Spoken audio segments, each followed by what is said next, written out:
Sachidananda Sadhguru Sainath Maharaj key జై. ఆధ్యాత్మిక జాగృతి అధ్యాయం 14 ఆశీస్సులు. పూజ్యశ్రీ మాస్టర్ గారి పుట్టినరోజు పండుగ సందర్భంగా వారి ఆశీస్సులు ఎల్లప్పుడూ మనపై వర్షించాలని మనసారా ప్రార్థిద్దామని అక్టోబర్ 2011 సంచికలో మాతృదేవి వ్రాసిన వ్యాసము. ఆ రోజు పూజ్యశ్రీ మాస్టర్ గారి పుట్టినరోజు. ఆ రోజు ఎంతోమంది ఆయన దర్శన ఆశీస్సుల కోసం వచ్చారు. ఆ రోజు పూజ్యశ్రీ మాస్టర్ గారు చేసిన అనుగ్రహ భాషణలో ఆయన ఇలా అన్నారు. ఇంతమంది రూపంలో శ్రీ సాయినాథుడు తమ ఆశీస్సులను నాకు అందిస్తున్నందులకు నాకెంతో ఆనందంగా ఉంది.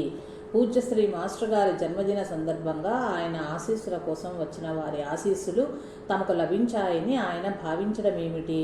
పూజ్యశ్రీ మాస్టర్ గారు పలికిన మాటలలో ఎంతో అర్థం ఉంది. అందరి ఆశీస్సులు తప్పకుండా మనకు ఉండాలని మనం కోరుకోవాలని అర్థం. అయితే అసలు ఎవరి ఆశీస్సులైనా ఎందుకు కావాలి? అసలు ఆశీస్సులంటే ఏమిటి అనే విషయాలను గురించి ఆయన చెబుతున్నారు. పెద్దలు మనకు శుభం జరగాలని హృదయపూర్వకంగా కోరుతూ ఆశీస్సులు ఇస్తారు.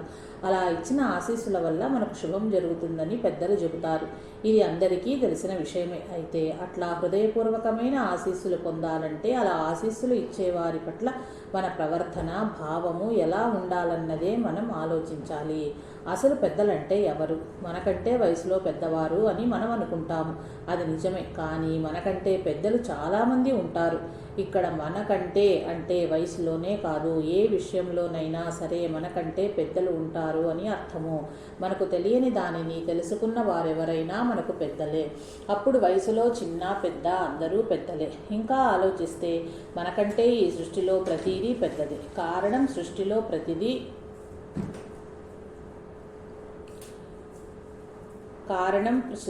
ప్రతిదీ మనకు తెలియని ఏదో ఒక విషయాన్ని తెలుపుతుంది కనుక అటువంటి పెద్దల పట్ల మన ప్రవర్తన,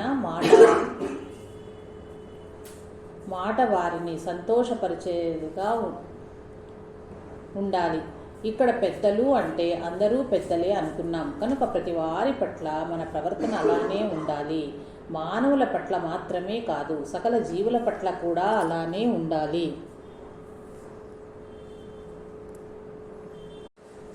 అందరూ పెద్దలు ఎలా అవుతారు? చిన్నపిల్లలు, ఇతర జీవులు మనకంటే పెద్దలు ఎలా అవుతారు అని మనకు అనిపించవచ్చు. ఆలోచిస్తే ఇది ఎంత సరి అయినదో మనకే అర్థమవుతుంది. ఉదాహరణకు పసిపిల్లలను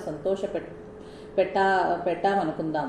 వారిలో ఉన్నదెవరు? అన్ని జీవుల్లో ఉన్న సాయి మనకంటే పెద్దవారే కదా. లేక ఆత్మ దృష్టితో చూచిన ఆత్మ అందరిలో ఒక్కటే. అది చిన్నది ఎప్పటికీ కాదు, ఎప్పుడూ గొప్పదే. అదే సాయి. అప్పుడు అందరిలో ఉన్న సాయిని సంతోషపరిచినట్లే కదా. మనం చేసిన ప్రతి చర్యకు ప్రతిచర్య చేయటం సృష్టి యొక్క తత్వం. అందుకే పసిపిల్లలైనా సరే మనం కోప్పడినా, దండించినా వారి హృదయం క్షోభిస్తుంది. అందుకు ప్రతిఫలం మనం అనుభవించవలసిందే. పిల్లలనైనా ఎవరినైనా వారి మంచి కోసం దండించడం తప్పు కాదు. కానీ దానికి ఒక హద్దు ఉంది. దానిని మించి ఏదైనా చేస్తే తప్పక ఫలితం అనుభవించి తీరాలి. వారి హృదయ వేదన మనలను శపిస్తుంది. అప్పుడు ఆశీర్వచనాలు ఎలా వస్తాయి? శిక్షలే వస్తాయి. అందుకే సజ్జనులు ఎవరినీ కష్టపెట్టారు. ఇందుకు పూజ్యశ్రీ మాస్టర్ గారు ఒక ఉదాహరణ. ఆయన చిన్నప్పటి నుంచి కూడా అందరి శ్రేయస్సునే కోరేవారు. అందరికీ సహాయం చేసేవారు. ఎవరు ఎప్పుడు ఏ విధమైన ఇబ్బంది పడినా సహించలేకపోయేవారు. పెద్దయిన తర్వాత కూడా ఆయన ఎందరికో ఆర్థిక సహాయం చేశారు, మాట సహాయం చేశారు. జ్ఞానదానమే అన్నింటికంటే శ్రేష్టమైనదని తెలిసినప్పటికీ విద్యాదానం కూడా చేశారు. చివరకు సకల జీవుల శ్రేయస్సుకై ఆయన ఎన్నో విధాల ప్రయత్నించారు.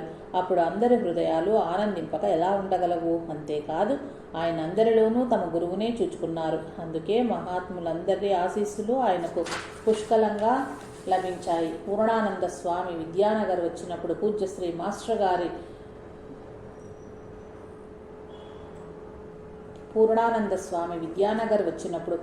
మాస్టర్ గారు వారి ఆశీస్సులు కోరారు. అప్పుడు పూర్ణానంద స్వామి ఇలా అన్నారు. నీవు నా ఆశీస్సులు కోరడమా? శ్రీ సాయినాథుని ఆశీస్సులు పొందిన నీకు ఎవరి ఆశీస్సులు అవసరం లేదు. మహాత్ములందరి ఆశీస్సులు నీకున్నట్లే. అలాగే పూర్ణానంద స్వామి యొక్క గురువైన శ్రీ రాకాడి బాబా పూజ్యశ్రీ మాస్టర్ గారితో ఇలా అన్నారు. బాలశివ, నీ తండ్రి అయిన సాయినాథుని ఆశీస్సులు ఎంతో గొప్పవి. నీకు అనసూయామాత ఒడిలో నిద్రించే యోగ్యత లభించింది. ఈరోజు ఆమె ఒడిలో హాయిగా నిద్రించు అన్నారు. అనసూయామాత ఒడిలో నిద్రించే యోగ్యత ఎంతటి వారికి లభిస్తుందో మనం ఊహించుకోవచ్చు. అంతేకాదు తమ ఆశీస్సులు ఎప్పుడు ఉంటాయని కూడా శ్రీ రాకాడి బావ చెప్పారు. అంతేకాదు ఆయన దర్శించిన మహాత్ములందరూ ఆయనకు ఆశీస్సులు అందించారు, అనుగ్రహాన్ని వర్షించారు. అయినప్పటికీ పూజ్యశ్రీ మాస్టర్ గారు ఎప్పుడూ తన గురించి గొప్పగా చెప్పుకునేవారు కాదు. ఎవరైనా తమను గొప్పగా భావిస్తే నేనెంతటి వాడిని, నేను మిఠాయి మీద చుట్టిన కాగితం లాంటి వాడిని, అందులో ఉండే మిఠాయి సాయినాథుడు, ఆ మిఠాయి లేకపోతే ఇందులో ఏమున్నది, అంతా డొల్లే అనేవారు. తనకింతమంది మహాత్ముల ఆశీస్సులు లభించినా ఆయన గర్వపడలేదు. వారి అనుగ్రహాన్ని పొందటానికి ఇంకా ఇంకా ప్రయత్నిస్తూనే ఉండేవారు. ఎవరి దగ్గరకు వెళ్ళినా తమరి ఆశీస్సులు ఎప్పుడూ ఉండాలని చేతులు జోడించి వినమ్రతతో ప్రార్థించేవారు. ఆయన ఇంకా ఇలా అనేవారు, నేను మీకంటే ముందే షిరిడి వెళ్ళాను కనుక అక్కడికి చేరే మార్గాన్ని తెలిపేవాడిని మాత్రమే అని. తమను ఎవరైనా గురువుగా భావించినా ఆయన ఒప్పుకునేవారు కాదు. అందరికీ గురువు ఆ సాయినాథుడే. ఆయనను ఎదురుగా పెట్టుకుని గురువుని చెప్పుకోవటానికి సిగ్గుపడాలి అనేవారు. ఆయనను ఎదురుగా పెట్టుకుని గురువునని చెప్పుకోవటానికి సిగ్గుపడాలి అనేవారు. అలాగని ఆయనను బాబా తన శిష్యుడని అంగీకరించినప్పటికీ ఆయన మాత్రం ఇలా అనేవారు, ఆయన శిష్యులమని చెప్పుకోవటానికి గుండె చెరువ అంటే ఆయన తమను తాము ఎంత తగ్గించుకునేవారో వీటిని బట్టి అర్థమవుతుంది. తమను తాము తగ్గించుకునేవారు హెచ్చింపబడుదురు అన్న యేసుక్రీస్తు సూక్తి ప్రకారము ఆయన మహాత్ముల దృష్టిలో ఎంతగా హెచ్చింపబడ్డారో అర్థమవుతుంది. అందుకే శ్రీ రాకాడి బాబా, శ్రీ గుడవణి మహారాజ్ వంటి వారు ఆయన సాయిబాబా బిడ్డ అని చెప్పారు. ఇప్పుడు మనం చెప్పుకున్న దానిని బట్టి, పూజ్య శ్రీ మాస్టర్ గారి మాటలను బట్టి, చర్యలను బట్టి మనం ఎలా ఉండాలో మనం అలా ఆలోచించుకోవాల్సిన అవసరం మనకు ఎంతైనా ఉంది. మనకు పెద్దల ఆశీస్సులు ఉండాలంటే పూజ్య శ్రీ మాస్టర్ గారు అందరి పట్ల ఎలా ఉండేవారో, పెద్దల పట్ల ఎంతటి వినమ్రతతో ఉండేవారో మనం నేర్చుకోవాల్సిన అవసరం ఎంతైనా ఉంది. అందుకని అంతటి వారైన పూజ్య శ్రీ మాస్టర్ గారి పుట్టినరోజు పండుగ సందర్భంగా మనము వారి ఆశీస్సులు కోరుకుందాము. ఆయన ఆశీస్సులు ఎల్లప్పుడూ మనపై వర్షించాలని మనసారా ప్రార్థిద్దాము. జై సాయి మాస్టర్.